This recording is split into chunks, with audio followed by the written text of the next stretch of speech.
Meus irmãos, a paz do Senhor Jesus, estamos aqui para mais uma aula, aprendermos mais uma aula a respeito da escatologia bíblica. Nesta feita nós iremos aprender a respeito das teorias no que diz respeito ao arrebatamento da igreja. Então existe um grupo de pessoas que eles são denominados os parcialistas, aqueles que creem no arrebatamento parcial.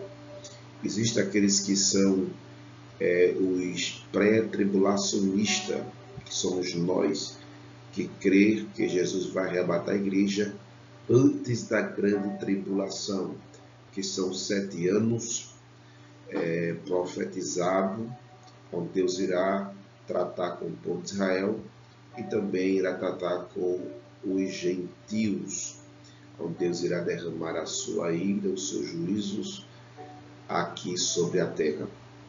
E também existem aqueles que são os mid ou meso-tribulacionistas, aqueles que creem que Cristo irá arrebatar a igreja no meio da grande tribulação. E por fim existem os pós-tribulacionistas, aqueles que creem que Cristo vai arrebatar a igreja após a grande tribulação. Então, nesta feita, nós iremos estudar sobre a teoria do arrebatamento parcial. Então, existem alguns versículos, algumas palavras que têm que ser explicadas em alguns versículos bíblicos. E eu queria que você compartilhasse esse momento. Vamos para a aula em nome de Jesus.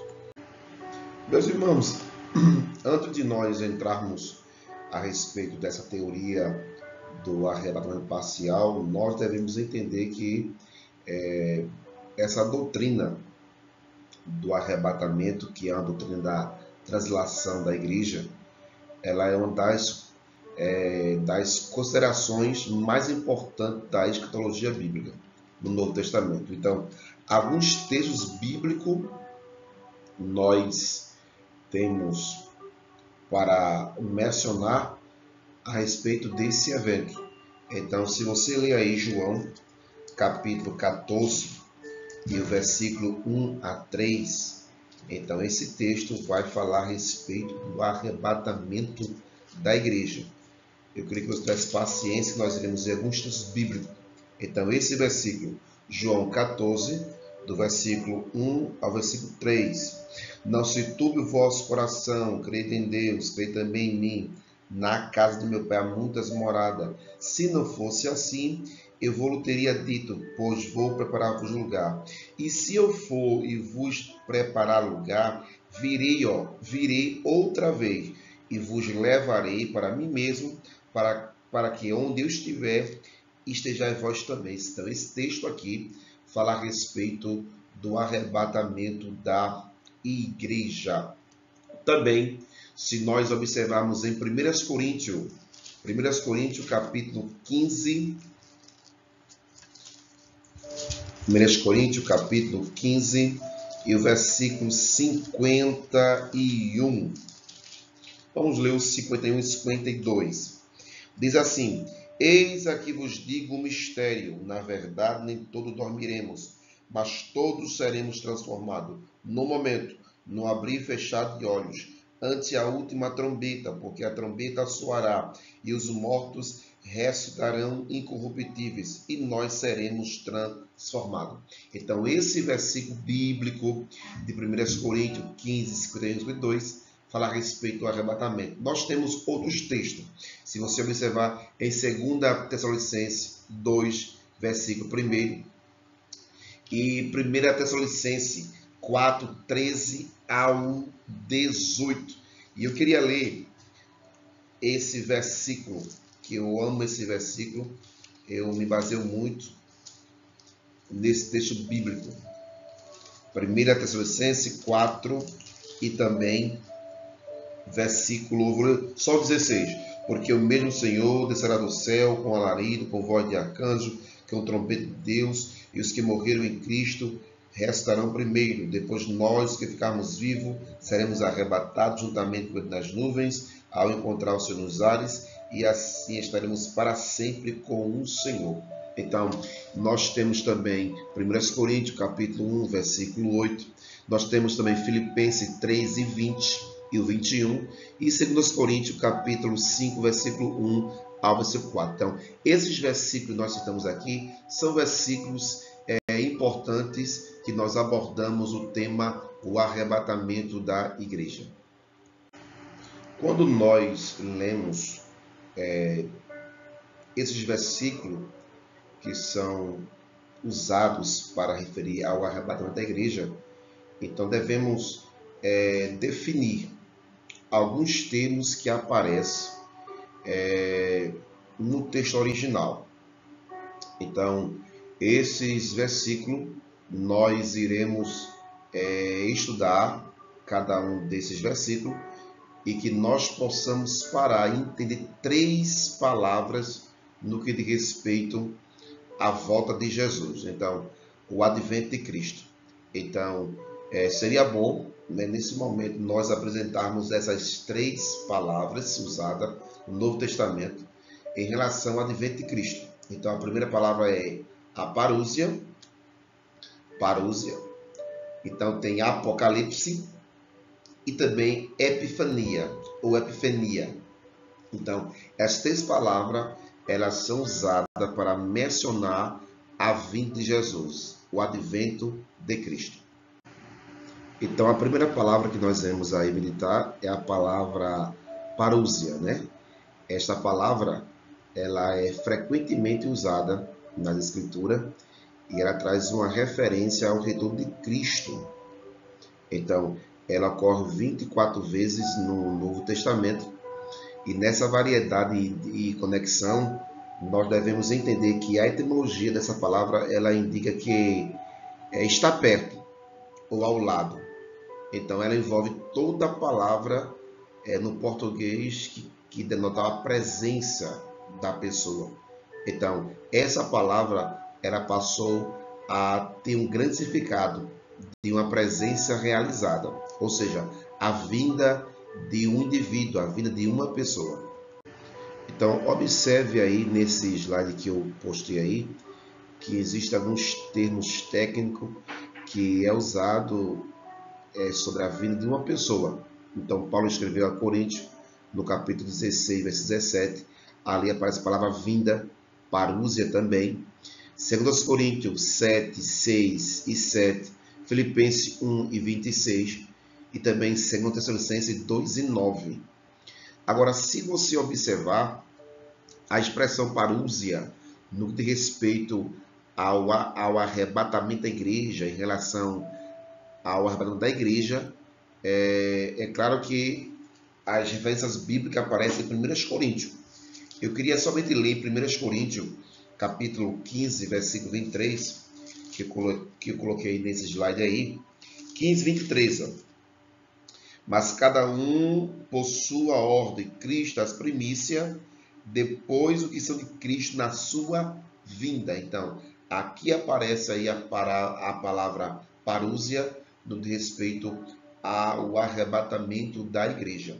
Agora, 1 Tessalonicenses, capítulo de número 5 e versículo 23. Diz assim, ó. E o mesmo Deus do Pai nos santifica em tudo, em todos os vossos espíritos, alma e corpo, seja plenamente conservado e irrepreensível para a vinda do nosso Senhor Jesus Cristo. Então, você pode ler aí esses versículos aí que está aí no slide, né? Eu vou deixar aí.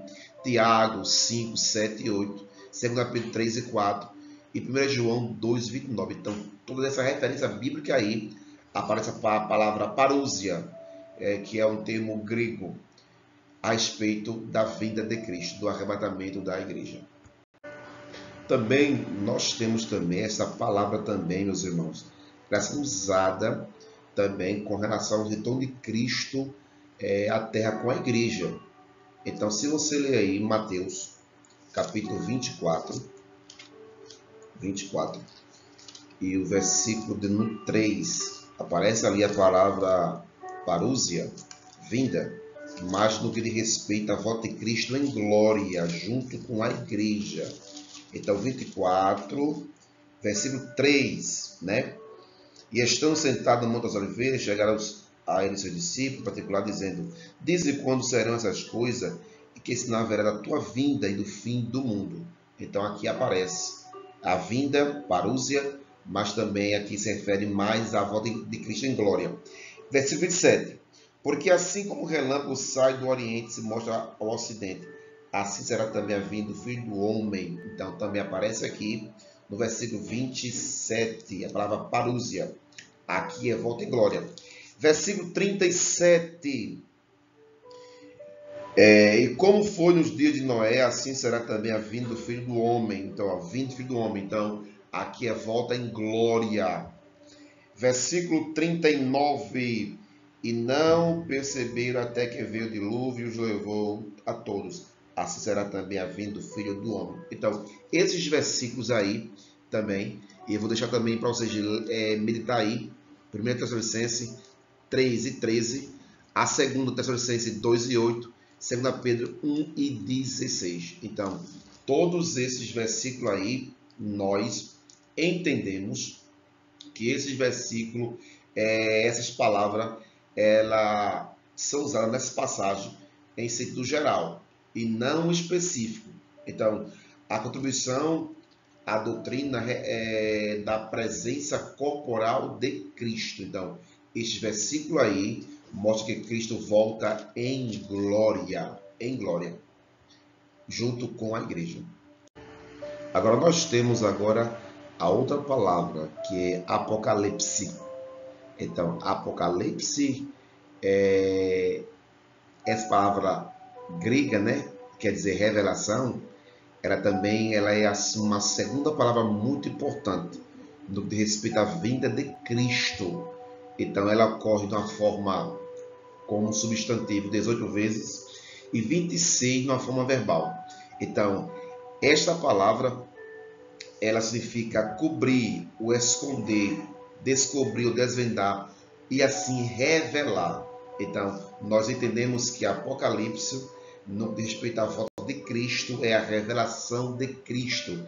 Cristo vai se revelar, Cristo vai se mostrar. Então, essa palavra é muito usada também para falar a respeito da volta de Jesus. Então, nós podemos ver que há algumas passagens bíblicas no que diz respeito, que traz como referência a segunda volta de Jesus. Então, em muitas ocorrências, ela é usada para descrever a segunda vinda de Cristo, a palavra Apocalipse, né? Então, em 1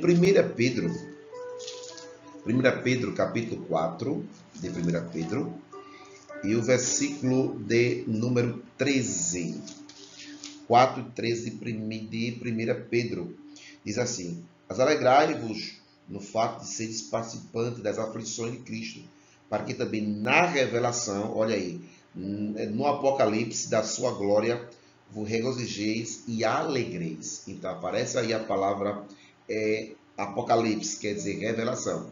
2 Tessalonicenses 2, a segunda 1 e 7. Então vamos ver, mais uma vez aí aparece a palavra revelação. Na 2 Tessalonicenses, capítulo 1, versículo 7, diz assim: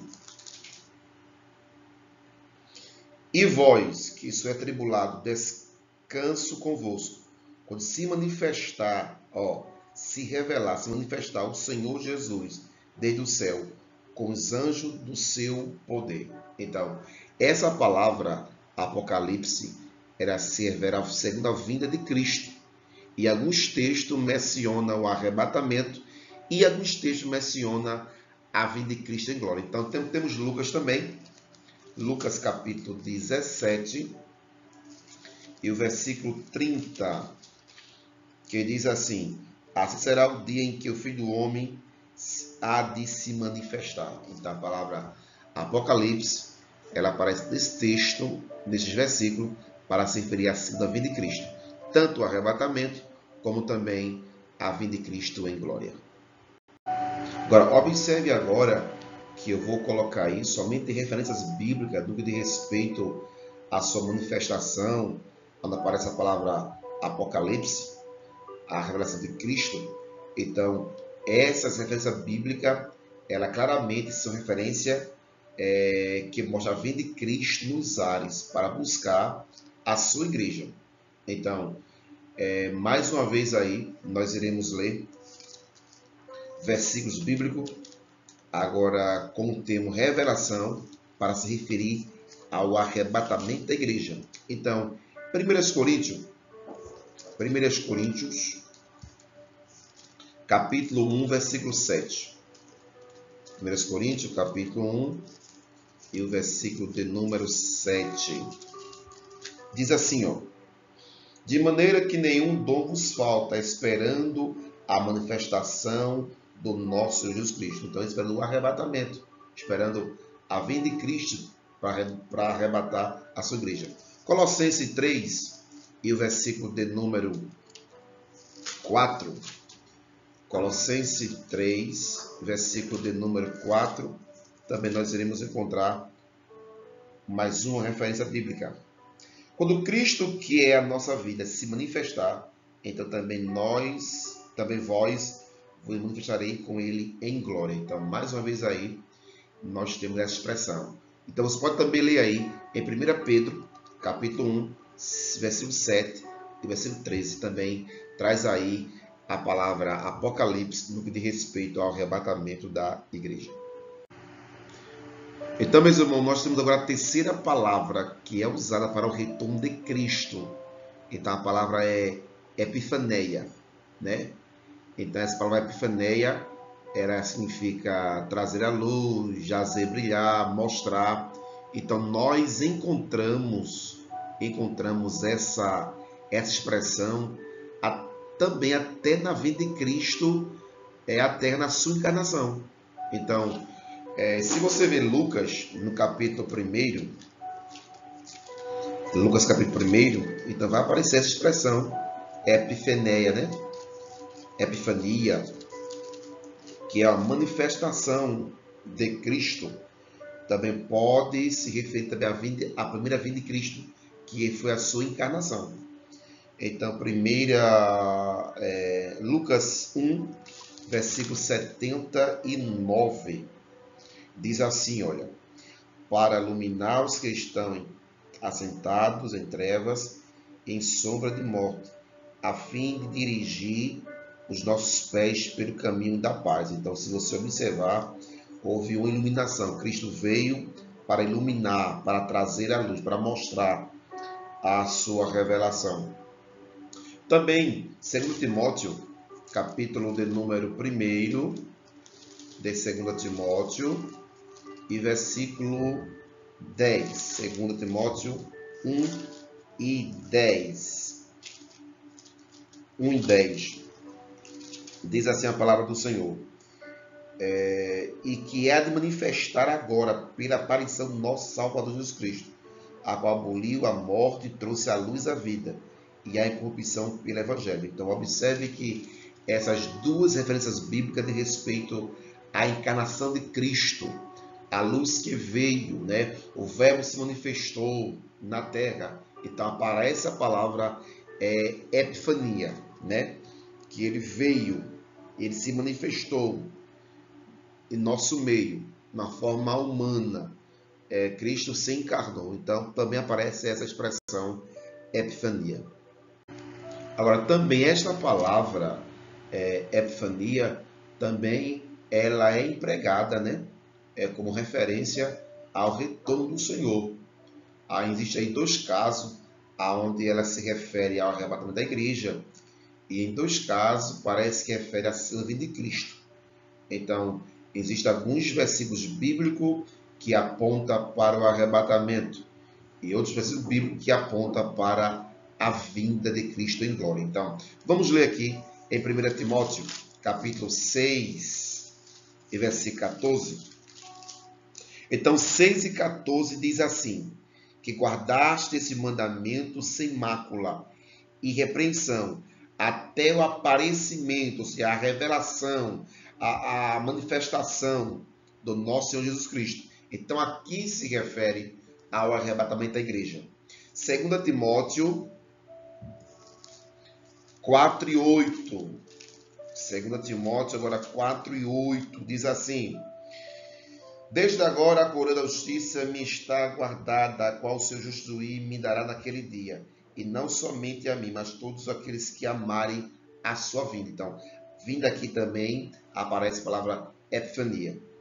Agora, se você ler agora em 2 Timóteo 4:1, de respeito à vinda em glória, olha, conjuro-te, pois, diante de Deus, do Senhor Jesus Cristo, que há de julgar os vivos e os mortos na sua vinda e no seu reino. Aqui é a volta em glória. E para fechar, Tito 2:13, que diz assim: aguardando a bem-aventurada esperança e o aparecimento da glória do grande Deus, nosso Senhor Jesus Cristo. Então aqui de respeito à vinda de Cristo em glória. Então está aí, meus irmãos, 3 palavras que nós estudamos a respeito do arrebatamento, da vinda de Cristo. Tanto a vinda em glória, como o arrebatamento da igreja. Então vamos orar agora, já que nós aprendemos as 3 palavras, né? Que de respeito ao arrebatamento da igreja, a vinda de Cristo em glória. Então vamos agradecer por este momento. E na próxima nós iremos aprender a respeito agora da teoria parcial desse arrebatamento. Então é um grupo de pessoas que crê na teoria parcial. Então são os parcialistas. Então, os parcialistas creem no arrebatamento parcial. Pai, eu te agradeço por este momento na tua presença. Estende tuas mãos sobre as nossas vidas, Jesus. Estamos aqui aprendendo escatologia bíblica. Abre nossa mente, nos dá graça, paz, alegria, no nome de Jesus. Amém. Te abençoe, boa aula, em nome de Jesus.